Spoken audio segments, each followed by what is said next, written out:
Меня зовут Гижнухина Аина, мне 6 лет. Я хожу в детский сад «Светлячок». Я хочу рассказать улице Олега Кошелова. Малхием Олега Кошелова были названы школы, совхозы и улицы во многих городах. Олег Кошелов – это герой Великой Отечественной войны. В честь него названа моя улица, но это мой маленький секрет. На этой улице находится детский сад «Тропинка» и Малхинская школа 1, где учится мой брат Артем.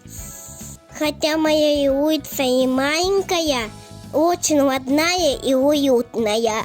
Тут строятся новые современные дома, магазины и детские площадки. Я люблю свою улицу, свой район и свой город. Спасибо за внимание.